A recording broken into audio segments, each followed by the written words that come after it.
And now I'm just like imagining just going like that. Oh my god. Oh my god. Hold on, wait.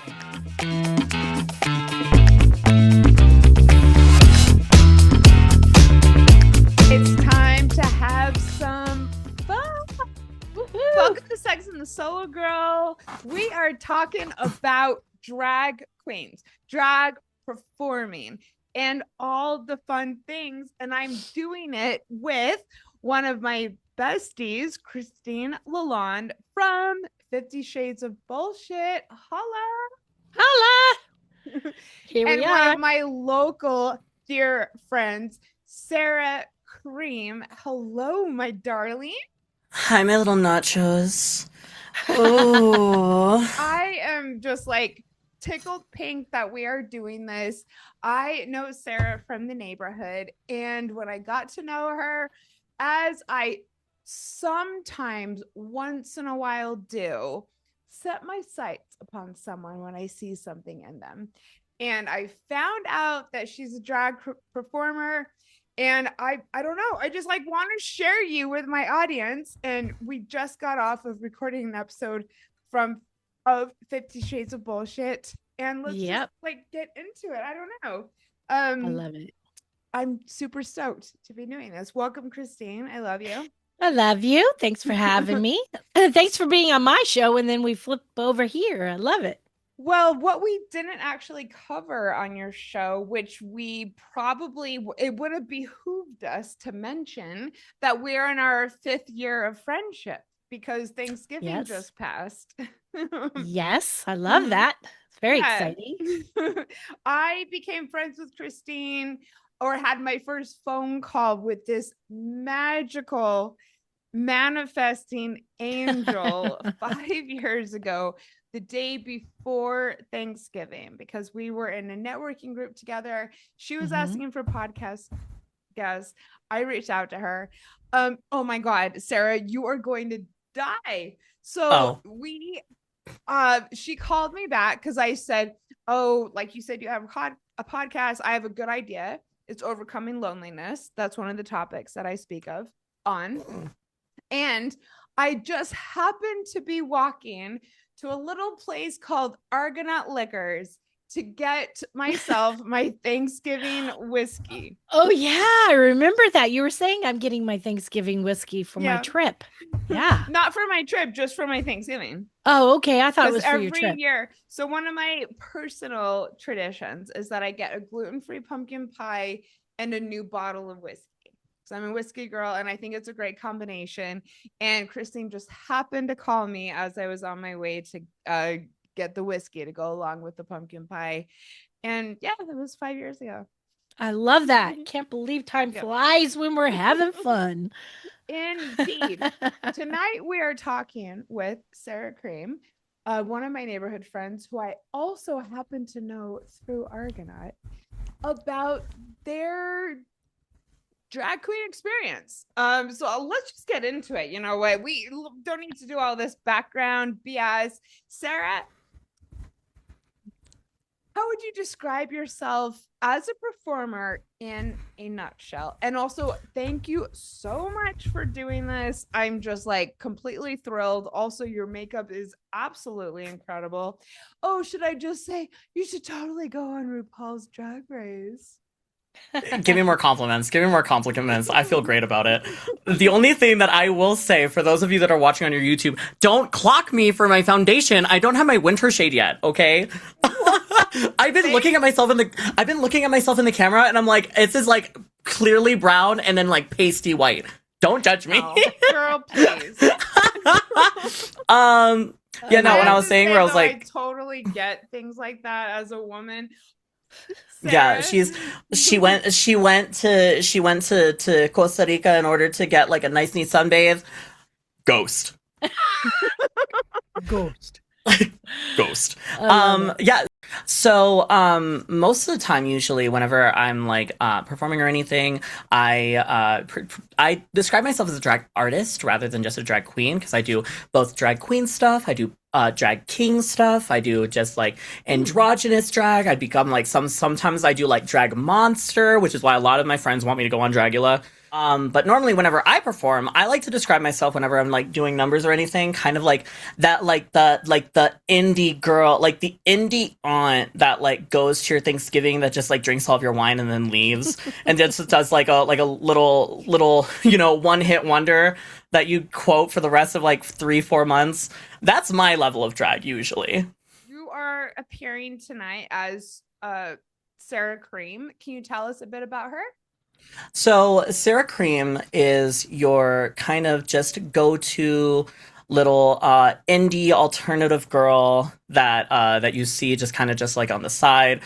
She'll give you the creamy fantasy, if you will. But sometimes she's a woman, sometimes she's a man, sometimes she's both. But either way, you're still going to get the perfect amount of cream for your little situation.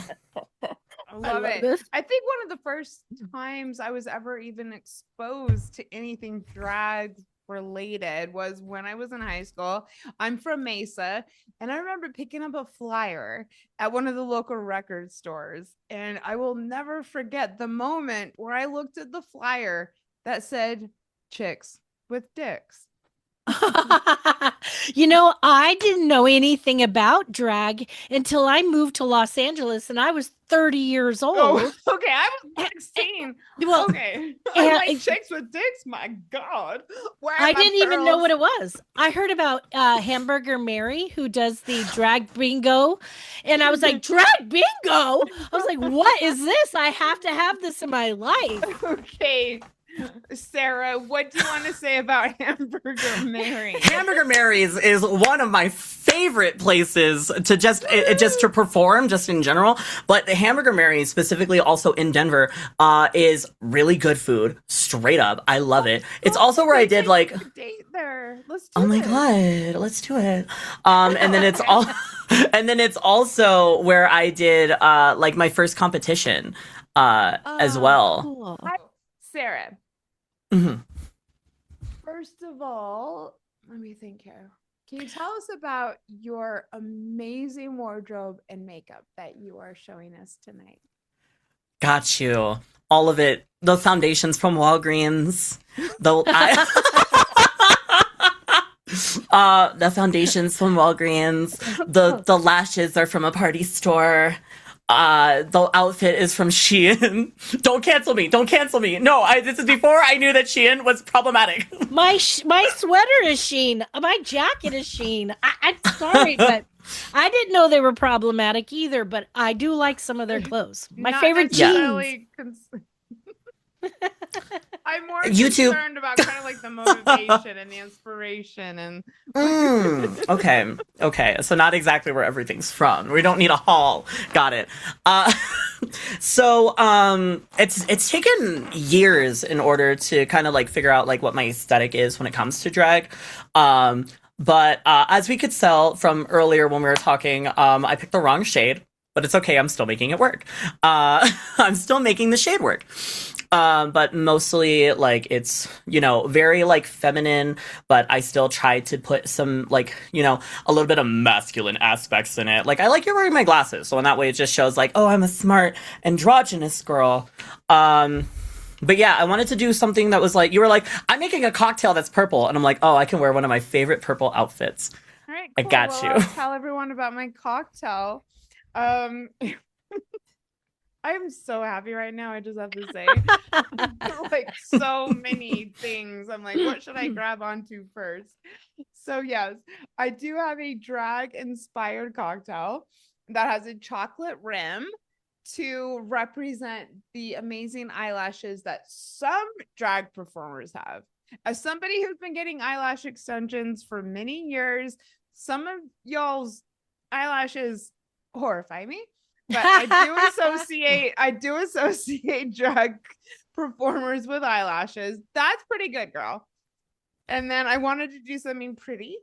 So for everyone listening or any potential sponsors out there, I've got 2 shots of indigo gin, and I've got 1 shot of flamboyant, and I've got some lime and some ice. What about Love you, it. Sarah? So I am already like almost done with mine, but Listen, she was thirsty. I did a nice little dirty Shirley. I used Breckenridge vodka because I love Breckenridge vodka. We love our local distilleries. But yeah, Breckenridge vodka. I put in some Sprite. I put in a little bit of grenadine, some blue carousel in order to kind of complement the Sprite and to make it have a little purple color with it. And Christine, a little dirty Shirley. You have a very exciting drink. I do. I have two. I'm a double fister today. I've got a good H2O over here that's keeping things hydrated while I hit my THC. Again, so Colorado of you to be smoking. Oh, she's going crazy. She's going crazy. Because this is my last episode in California. Like, I'm leaving. Yes. Very we soon. will definitely be revisiting this in the upcoming weeks. But Christine is moving to Mexico. I'm very proud and happy for her. Let's get back to Sara Cream, however, for just the time being, my dear. If you can let us know, maybe in 1 or 2 sentences, how you came to discover that you love dressing in drag, or maybe like, what does that even mean to you? Because you made it very clear that you're a drag performer. So yeah, what does that mean? How does that show up in your life? And how did you even come to realize that this is something that you wanted to access? This is nothing that would have ever crossed my mind to dress, in a way, not of a gender not assigned to me at birth. And I still would never interest me. So tell us how you got there. For the listeners out there, I was voguing in order to show off my cuntiness. Don't worry. This is going on YouTube, and thank you to all my subscribers. I love you. This has been an amazing year for me on YouTube. Absolutely. Shout out. So the way that I kind of like discovered like going into drag, high school, I was a musical theater kid. Like I did a lot of theater. So being in costumes. Oh my Shocker. God. What? Oh my God. I was a theater kid? That's crazy. That's wild. Oh my God. I could have never guessed. But yeah, I was really a drama kid, but yes. Okay, go on. So because of me being in the theater, I've already gotten used to like doing all the costumes and everything. And then I got introduced to RuPaul's Drag Race during season 8, the year where Bob the Drag Queen won. And that's where I was just like, oh, this looks like really cool. This looks like awesome. Us, like a time frame, please, because I haven't been into it for a few years. Yes, this was 2017. Oh, they were only 8 fucking years in at that point. Yes. Yeah. So really? yeah, this was 2016. 2009. I think they started. Yeah, it was around then. It was during the Obama administration where it started. Okay, go on. So this was around 2016, 2017. I was a senior in high school, and I got introduced to RuPaul's Drag Race during season 8, where Bob the Drag Queen won, and I was like following pretty frequently. I was like, this is really cool. This is really dope. Like, I want to I was like kind of dwelling in the idea of it. I was like, this is awesome. I went through a few names. I went through Eliza Flora in case I wanted to be like interrupt? I'm so yes, sorry. absolutely. Okay, because already I have questions. So yes. You're a high school student. Yes. But you having what inclinations or questions about either your sexuality or your identity? Because no. You just saw RuPaul. You saw the show and you just got turned on by it? Not turned on. No. Well, no, you got activated. You were excited. Yeah. Excited. I was just like, yeah. That's turned on. Yeah. And so you were a high school student. You saw RuPaul's Drag Race. We'll talk about that later. And you were excited by it. Mm-hmm, yeah, it's okay. We'll talk about the turning on later. I was in high school and I saw RuPaul's Drag Race because at this point I already came out when I was like 12 years old. Officially, like during middle school, I was like, yeah, boys are cute, girls are icky. Very 12-year-old minded me. Disagree, but no, girls are gorgeous. I just can't go down there. No, actually, I most men can't either. I'm all about the dick. I'm all about the dick. Not kidding. Okay. I have a crazy question for you. How Yes. did your family handle that you, well, first of all, that you came out, but then now that you're interested in being a drag performer? So the really nice thing, and not a lot of people have this, so I'm extremely grateful for my family. Mhm. My family didn't care. Like that basically love I it. popped out of the womb and my mom was like, that's an F slur right there. And I went, thanks. And so I popped out and I was like, that boy's gay. And so basically I never really had to like come out of the closet. I really only came out of the closet to like, I would say my brother, because at that point I like was like so confused on what I wanted. And we were on a cruise and like, he was just like, I think you're bisexual. Cause I've read the chats that you had with this person on Skype. And I'm like, please don't show mom. Don't show him about that clip. I was like just into high school when that happened.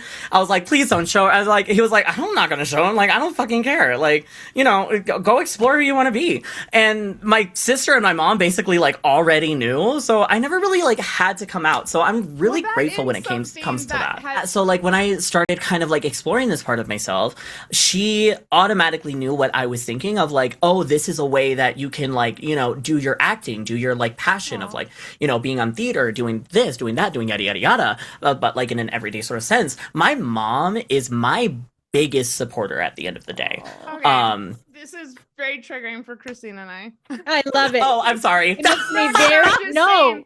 No, I like just that's love great. it. Mm-hmm. I love this. If it makes it better, my dad's an asshole. Well, then we can relate, sister. Yay! I should have said it's triggering. That's just you are very blessed. You're yes. very blessed. Mm-hmm. When did it first come in your mind that you might like to experiment with wearing women's clothing, or however you would have seen it at the time? And also this begs the question, how did you see it at the time? Did you see it as, I want to like dress in women's things, or like how did you see it? Were you like compromising in your mind that this is a girlish thing? Or so I know for a fact, because there's some people that are like that, where it's just like, oh, like I'm questioning, and like, do I like dressing just like a girl, or like, you know, like, am I like a woman trapped in a man's body? Like, am I transgender? Okay. Yeah, I was like kind of continuing my spiel. That kind of relates to it. No, I simply do it just because I like, it's fun. I do it just because it's like, oh, it like, you know, it's a costume for me. At the end of the day, it's a costume that I get to perform in, and I get to show other people like my sort of passion for entertainment. Whereas for me, it's strictly entertainment. There is other sides of it where it's like people are just like, oh, like I'm fully a cross-dresser, or some people are like, oh, I fully wear women's clothing because it makes me comfortable. Me, whenever I'm not in drag, I'm very streetwear. I wear jeans. I wear I was absolutely, everyone go to Sarah's TikTok, because I was amazed actually, having known her for a little bit and then seeing the TikTok. So just two quick questions first of all. Mm-hmm. I need to know, or I would like to know, and also you don't have to answer. You must have known that your desire to dress in certain things was somewhat taboo or different. Like, I'm just wanting to know, like, what was that experience for you? Like, that you realize, I want to do something that's different. So it is definitely was different for me specifically. I was just like, there's something like, you know, normally I wouldn't be dressing in women's clothing. Like, you know, whenever I go out and every day, I normally just kind of just wear the outfits that I do, which is just like jeans, t-shirt / like tank top. Yeah. And I wear a jacket like all the time. If I'm not wearing a jacket or some sort of overshirt, like I feel naked. But when this goes towards like when I started drag, which was for my best friend's birthday, and you know, I was always fascinated by drag when I during high school and like after my high school years. I was like, oh, this is just like another form of entertainment. This is like another form of like performing. Like there was a time where I'm like, I want to try doing this but on my off time. Like I don't like, how do I get started in this? Right. Like how do I do this? How do I do that? Like And then, you know, once he did it, there's a thing over Denver locals will know. X Bar has a night on Thursdays that's specifically called Lip Sync Thursday. And so I was like, oh, that's like a perfect time because I know that drag queens lip sync all the time. I want to try doing this. I'll try lip syncing one of my favorite songs, which was actually My Strange Addiction by Billie Eilish. Is what I did for my very first performance. Fun. And I looked gutted. And then from there, I just realized, like, oh my God, this is so much fun. Like, this is how I can do, like, my everyday performing. Plus, I feel so fucking confident like this. Like, it's incredible. Can I ask you something about that? I was wondering when we were talking about the clothes and stuff, when Janice was asking you those questions, I was thinking, how does it make you feel when you're in the two different outfits? Like if you're in feminine, does it make you feel sexy and feminine? And when you're in the more masculine clothes, how does it change? How do you feel differently in each? So definitely when I'm wearing this, I definitely feel like I'm more so putting on a show. Like I am giving the entertainment. I'm giving the ooh-ah-ah sensation, if you will. Because this is not, and that this isn't what I would wear like as like an everyday sort of thing. Like this in person. And I also have to say, Sarah / David has very, very commanding presence in real life. It's nothing like this, first of all, but it is there and you will notice them in the room for sure. But I would say as a cis female that they probably give off more of a very strong masculine energy when you meet them in person. That is actually a good way to describe it, where it's like, I'm still confident in both. Completely. Thank you. It's taken a long time to put this confidence in, but like whenever I'm dressed like this, it's more so like I'm putting on a show. Like I'm giving like more feminine. I'm giving more androgynous. I'm giving more, you know, like we're having fun here. Whereas then like my masculine, like, you know, whatever I'm outside, whenever I'm David, my everyday sort of wear, definitely not like DL trade level of masculinity. Like everyone will still know it's like, oh, he's gay. But I don't know. I just like I'm more casual. I'm more easygoing. I'm more like I want to get to know the person rather than just putting on a show. That kind of have a commanding presence. Thank you. This is something that is good for a lot of people to learn. Christine, I actually think embodies this. Like you own the space that you are in. I own 51% of the company. Thank you, my dear. All right, let's move on. Okay, so as you both know, especially Sarah, that I really want to talk about some sexy stuff. This is Sex and the Solo Girl. One thing or a couple things that I've for those of you listening, I just bent over. We got some booty action. I want to know. Yes, you said this shaped my identity. These were things that I realized I was excited about.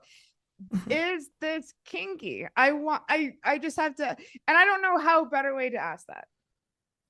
So there are definitely dressing in drag, either a kink, a fetish, etc. For some people, it is. For me personally, it's not. For me, strictly, I'm making my coin. I'm giving an entertainment. I'm giving a show. Afterwards, I'll wipe this off and I'll just be like, all right, good night. But for some people, this definitely is something that they're very into. I know a couple of people that will date other drag queens, will fuck each other in drag, which, by the way, is called a kai-kai. So okay, totally people will valid, kai-kai. But this is the turn on that you're both in drag. And sometimes each other in drag. I'm sorry. I apologize if I seem ignorant, but I've just never been able to ask. No, you're totally fine. No, you're good. So I do know some people that are very much being like, oh, I'll like only date other drag queens just because they already know, like, you know, what we're kind of like, how we're doing this, I'm doing that, yada yada yada. Which, you know, when two drag queens do it, that's called a kai-kai. In case you heard that term before. What does kai-kai stand for? Kai-kai doesn't really stand for anything. It's just like, oh, like they're like, it's just kind of like drag lingo. Or it's just like, oh, these two girls kai. Like, oh, they're fucking in the background. Maybe Whereas then if dyke you on hear, dyke. maybe, Just kidding. possibly. I don't know. Whereas then, because I know that gets confused with kiki, where it's like the one there's like a famous like a well-known song in the scene that's called Kiki. Like, let's have a Kiki. Lock the doors tight now. Let's have a Kiki. That's just like just hanging out. That's just like, let's just go out. Let's just have fun. Kai is when two drag queens are doing it. So one is given and one is taken. But I mean, some people are like, is that okay? I happen to have had many gay friends in my time, so I do know the top and the bottom is a very important thing. Is that the same in if you're dating another drag queen? I mean, yeah. I mean, like, maybe not. Like, this is no cookie cutter thing. Yeah, well, it's because, like, anybody, like, honestly, in today's time, anyone can do drag. I know a lot of, like, drag queens, a lot of drag queens, which, it's just, like, impersonating the other gender for the sake of it. I know a lot of bio queens, and I know a lot of bio kings. But so, like, I'm a top queen, or I'm a bottom queen. It's just kind of, some people will definitely, like, feel themselves a little differently when it comes to it. Like, me personally, whenever I'm like this, like, I'm very confident when I'm like this. I'm very like, yeah, you're gonna do it. You're gonna take it. I'm very much more like dominating in that kind of case. Okay. Whereas then, like, just like stripped out of this, I'm like, oh yeah, like, I'm submissive in the bedroom. Like, it's cute. It's fine. Wait, what is bio king and queen? So a bio king or a bio queen is a male that is performing as a drag king or a female that's performing as a drag queen.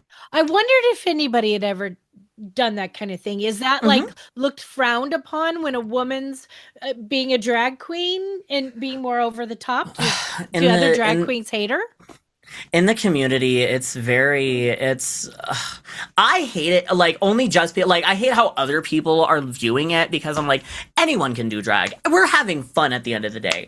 But there's such, like, a stickler for certain people that it's just like, oh, you're not, like, a real drag queen, or like, oh, you're not, like, a real drag king because you're not doing it as the opposite gender, yada, yada, yada. But I'm like, bitch, it's 2025. Let people do what the fuck they want. Like, well, that's why I'm like, that's... For 5 minutes about my favorite drag queen, or maybe the different types. Who's yours? Okay. Look it up. I know who you're gonna bring up. I'd already run this past Sarah, so I happen to know, and this is a great segue, that there's different types of. I don't even need to put that in quotes. That was rude of me. There are different types of drag performers. When I used to watch RuPaul, my favorite, and maybe this also shows just he's very similar to me. My favorite RuPaul contestant of all time is still Courtney Act. And I have brought her up many times with gay friends of mine, drag performer friends of mine, and I get the same reaction every time as I did when I brought her up with Sarah, and that is full on like, oh, you like that type of drag performer. She's not. Yeah, let's just talk about it. The different types of drag performers and why you think Courtney Act is problematic. I wouldn't say really problematic, but I know. I love. She is gorgeous. I'm sorry. Okay. That looks like a woman. Yeah. Damn. I'm not going to say exactly, but I just felt, I guess maybe that I could relate to her the most when I came upon her, and when she was in that season, I don't know. Maybe I just felt a connection. Just talk to us, Sarah. So I remember, because I didn't see season 5 when it was live. But season 5, I will say, probably is one of the most iconic seasons of RuPaul's Drag Race. Courtney Act, which caught in the act in case you didn't try it with an Australian accent. And I was actually living there at the time. Courtney Act. Courtney Act. She is very, very, very fucking talented. Obviously won her season as well of Australian Idol. Yeah. She's a very talented drag queen. She's a very talented singer. The reason as to why people didn't like her while the show was airing was because she's so fish, which in the community, fishy is like you're already getting very feminine features. Like, she's very fishy. She's very, like, she doesn't have to do really anything with her face. So a lot of drag performers at the time were like, being like, oh, she's not trying, like, she's not doing any of this. Like, she has amazing costumes, but what's going on here? Like, she barely has to do anything. And so, like, a lot of the girls on that season were, like, I would say threatened, jealous, threatened that she could just do very minimal makeup. And they're like, okay, girl, what else you can do? You're relying on fish, you're relying on body. Like, what else can you do? And that's why a lot of other queens at the time didn't like Courtney Act. Because they were just like, and again, I know this, like, I like Courtney Act. She's very talented. A lot of people also don't like her if they're really stingy with World of Wonder, which is what RuPaul's Drag Race is produced by, World of Wonder. She's friends with Willem from season 4 of RuPaul's Drag Race. Willem is very, like, loves RuPaul's Drag Race, will keep it real, being like, RuPaul's bad because she does this, RuPaul's bad because she does that, RuPaul's yada yada yada yada. And Courtney Act was really good friends with Willem, which basically got her blacklisted from a lot of different things. Okay, hold the fuck up. Okay. We're going deep into this. Because I have been following Courtney for probably 8 or 9 years now. Okay, so first of all, if you ever do actually end up seeing this girl, I love you. I think you're amazing. And at the same time, I see what you're saying, David. So what constitutes a drag performer or not? Because it is so clear what she's doing. I was showing Chris some of her videos the other night, and he's like, this is not like drag. But also, like, so what does it mean, and like, why is it so important to y'all? So, like, in case you're like somebody's like a huge stickler when it comes to drag, they're like, you are like, in the case of this, we have to think of season 5 at the time. Okay. Season 5 at the time, you are just like, you're a man, improvising a woman for entertainment. You are barely doing anything with your body to do that, which was like huge at the time. Obviously, here in the year of 2025, we can do whatever.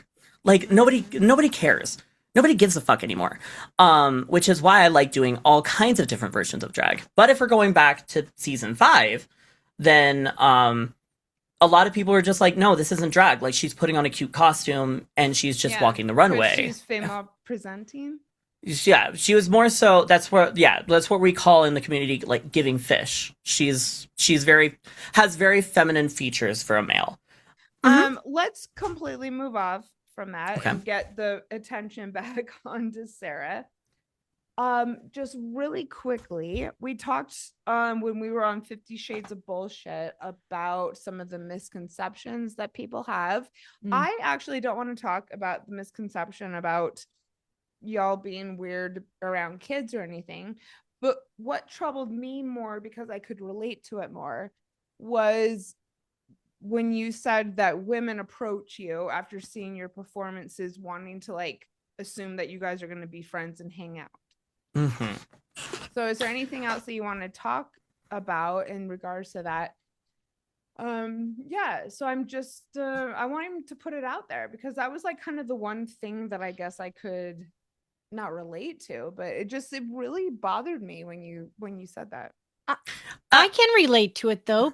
Before you say anything, Sara, I just want to say on behalf of white women out here who are straight and love to go to drag queen or drag performances, we're fascinated, we're enthralled, we admire, we love, and we just want to share the love. But why would you assume that you're going to go up to a stranger and that they're going to I wouldn't assume that, but maybe, some women who go up and think, oh, here, let me show you let me show you that I'm cool and that I can be open and be friends with somebody who does drag. I don't know. It seems, I don't know. Okay. I don't know, because that one, coming from my personal experience, like, again, it's always been that for some reason. Because what you said earlier of just being like, I want to be entertained, I want to be enthralled, I want to show you the love, that's completely different from what I was describing before, which is just girls just being like, oh my God, you're amazing. Like, I want to like hang out with you sometime. I want to have like brunch. I want to like have you do my makeup while I do like your makeup. Your makeup's going to be like so much better on me than like me putting on you or like whatever. But like, I want to have a time. Like, I want to, you know, like, let's hang out. Like, that part, I never understood as to why. Clout? I would always get like, maybe, probably. But I like think it every goes back to single, pick-me culture. I Yep. think so. Maybe I think if it's they part become of pick-me culture. maybe if they become friends with you and show that they're so cool with someone who Well, does no, drag, they're that having they can put it on their Instagram. Whereas like the regular bar goers, like there's this one girl, she used to be a bartender over at X Bar. And she and I would like, you know, link up at the bars, like whenever, like we just happened to be there. We would catch up. We would just like do whatever. Love her. Barely message her that often just because I'm like really busy and I'm also like just like really bad at like texting people back. But most of the time, whenever like she reaches out, I will always just have like a nice neat conversation with her because like, you know, she and I vibe. That's different comparatively to just some one wasted girl that just happened to be front row on the stage, just fucking, you know, tipping me because she was just going like, yes, I'm feeling my yeah, I'm feeling my like doing that, and then coming afterwards just being like, I want to have brunch later. I'm like, okay. I think that it Let's- is privilege mentality that maybe we don't want to get into. I think a Maybe. lot of influencers actually think that they're very entitled. They're given so much for just being quote unquote who they are, that they think that if they find somebody else that's fascinating, it'll give them more clout or more exposure or whatever. And they're cool because they're hanging out with a drag, you know, person. Let's like regroup now that we all had that little a little spiel. a little we all had the little outtake there. Available on Patreon. What? Available on Patreon. All right, Available cool. on Patreon. So what would If you you're- most like to promote tonight? If you're local in the Colorado community, you should book me. You should book me, so in that way I can give the entertainment to wherever it is that you are. But you can follow me on Instagram at sarah.cream.official. And then you can also follow me on TikTok at Sara Cream Official. If you want to know my other two TikToks that are way better than my drag one, you're gonna have to get that one. You're gonna have to go into my DMs and get those. All right, everyone love go it. over to TikTok. She's got an adorable channel, Sara Cream. Everything is going to be in the show notes. If you want to hear more sassiness, go and follow 50 Shades of Bullshit wherever you get your podcasts. And Christine, oh, you know what? Christine's TikTok is actually like totally taking off. I'm so jealous.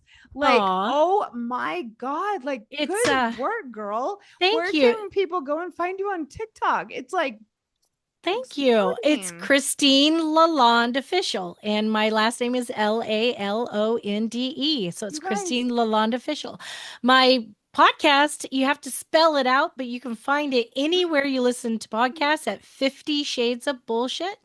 And we're on Instagram, but on Instagram and Facebook, I think we have to spell it shite, SHYT. everybody go to me. I will link you to it. Thank you. Yeah, I love she- being on your show. It's always so fun. And you're on mine all the time. I absolutely love it. Yeah, OG original. That's Oh, right. 50 Shades of Bullshit original. And please make sure that you subscribe to my channel because I'm doing so many fun things these days. Yeah. Let's maybe go back. We kept on saying that we didn't want to be like your, typical white gals, but you know what, Sara Cream, I'm just gonna ask, do you have any beauty advice for me? I am very much into aesthetics. Yeah, and maybe is this in and of itself a cliche or a misnomer that drag queens even want to give women beauty advice? So there's definitely a difference slightly. Most people will just be like, "Oh, I'm a drag queen, but I'm not like a makeup artist." Whereas some people are just like, "Oh, I'm a drag queen and a makeup artist. Like, let me do it." I just happen. This is just 5 years of practice. You look Almost. amazing. Thank you. Hold on, let me take off my glasses Let's so do that a way people can time actually like. lapse on my channel. Woohoo! Look at those eyes. Ooh, I know. Like I said, this is like five years practice in the making. Ooh. For like, because normally, like I said, I usually like going like an alternative gothy kind of aesthetic when it comes to it slightly. So I personally, if I like move it out here, you can like really like see, oh, you can clock my real hair. I love it. Also, But I have to normally, say, you like, cannot really tell that this is Davi. Oh, I Right. love. But most of the time, usually, like, I'll cut the eye, like, all the way to, like, the side. And again, because I'm a drag queen, it's very exaggerated. But because this is, like, all the way to my temple, pretty much, rather than, like, the actual, like, end of the eye, which is, like, right here for me. This is, like, all the way to the side of my scalp. But normally I go for, like, a nice, neat, like, little cat eye sort of look. Beautiful. But if you're wanting to just do like kind of like natural kind of looks, definitely you want to do like a more neutral or like just like an easy shade kind of like on the inside. I kind of did it, but with purple. You want something brighter on the inside, a little bit more natural Okay. on the middle. So what is it that you like? So that comes in with my question of what you feel like you want to get better on. My eyes. So with your eyes, Also, I hate my hair, but that's another thing. yeah, so it's like with your eyes, from what I can see, like if you hold on, let me like really Girl, let go me get really study extensions. here. Let me really study. The thing Get is, though, extensions. Christine, I have thought about it and looked into it, but you can't have sex on your back if you have extensions. Can you with Got a bonnet. extensions, can't you braid it and then put the satin bonnet on? You Because you can, but you don't understand how much sex I have. well, just flap that fucking bonnet on every 5 minutes, sister. Just let it just be like, just while you're just going like the oh my god. Hold on, wait. I would have already gotten extensions. Continue. Okay. No, Forget my hair. And my horrible sex life. Yeah, no, I'm just I'm just expecting, and now I'm just like imagining just going like the oh my god. Hold on, wait. No, it would be.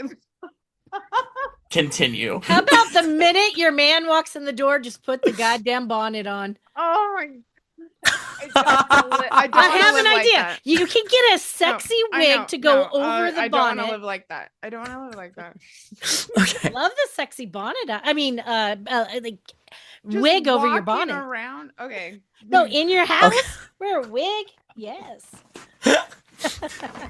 Just like in the most sexiest outfit, but then also the bonnet, just going, I'm ready. Like a strawberry shortcake. Boop, boop, boop. You never know. You might be Not into the it. Betty Boop. Not the Betty Boop. Okay. All right. Going back into it, we're gonna try to find out. Hold on, let me just really get a good look in.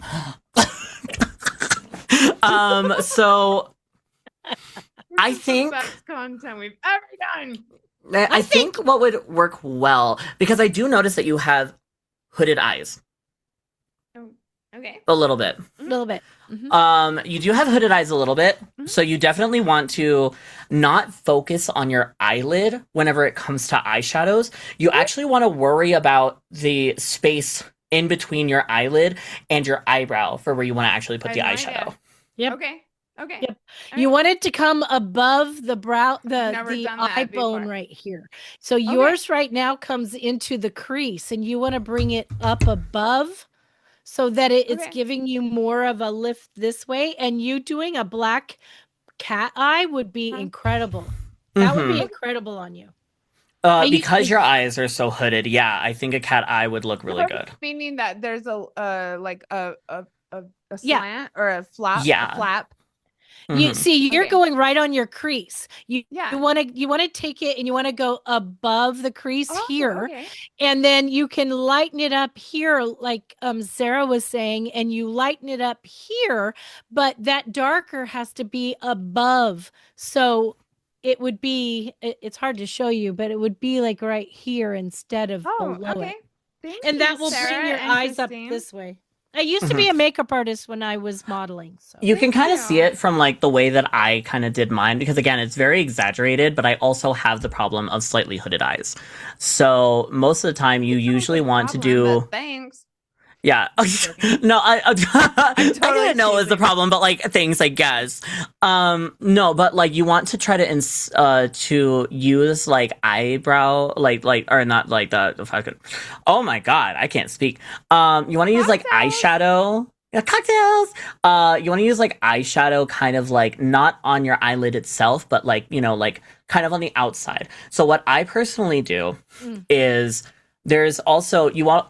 If you want like an extravagant eye, you do something that's bright and glittery in the corners. So like for those of you on YouTube, I'm about to put or those of you listening that don't have video, I'm about to put my face right on the camera. No, this is So oh my God, this is gonna be so if you hold on. So if you see in like the inner corner, I put a lot of like I'm so sorry. I put a lot of like glitter like on the inner corner. Whereas then when I close my eye, I put that same one on my legitimate eyelash itself, or like my legitimate eyelid itself, to kind of that's what I meant. Thank you. To really like open the eye up a little bit. okay. Great. There's some stuff if you put it in when you Google eyeshadow for hooded eyelid. I did. It I did. then it'll show you exactly, because you've got the dark color all the way across the lower lid and you've got the light all the way across the eye upper. And what's that doing is you don't have as much of a hooded lid as it actually shows, because your makeup is making it look more so. So what you want to do is just Google that. It'll show you exactly where to apply. And it's exactly like what Sara Cream was just saying. Thank you so much. Oh, yay. Okay. And maybe you, Sarah, you can come over and give me a makeover and we can video that for. I mean, if I go on RuPaul's Drag Race, I gotta practice it because I gotta practice putting makeup on somebody. So we're gonna wrap up. Thank you. Thank you. For your friendship. You are amazing. This was, you were amazing too, and this was so much fun to be a part of. Thank you again for asking me to do this with you. Yeah, I think we'll do more. And also I'd like to talk with you about like collaborations as far as local performances go, because Sex and the Solo Girl is like really trying to sponsor some things. So yes, thank you. And Christine. Yes, love. 50 Shades of Bullshit. Everyone go and follow her as well. And Sarah, where can people follow you on TikTok? People can follow me on TikTok at Sara Cream Official. You can also follow me on Instagram on sarah.cream.official. If you want anything else, you're going to have to DM me for it, baby. Ugh. All right. I'm really glad to have made this connection. All right. We have been recording for 2.5 hours now. Everyone go off and enjoy their nights. Thank you. I love you both so much. We love you too. Thank you to everyone who is listening to this. Thank you to everyone who is watching it on YouTube. Thank you to everyone who has supported me this year. It has been absolutely great. If you want to continue to support me, please go and join my Patreon. It's just Janice Formicella. Being an indie content creator is not as easy as it looks. Nor do we make as much money as people think we make. True story. So Girl. please go over, buy me a glass of wine. It's just $1 a month. It would mean the world to me. Do you have an idea for an upcoming episode? Would you like Christine to come back and talk to us about her crazy life? Would you like Sara Cream to come back? And what do you want us to do content around? I want to hear from you. I am starting to slur my words, so I'm going to let everyone go. Go out there, have some fun. Make sure to use a lot of lube. And with that, I will see you next time.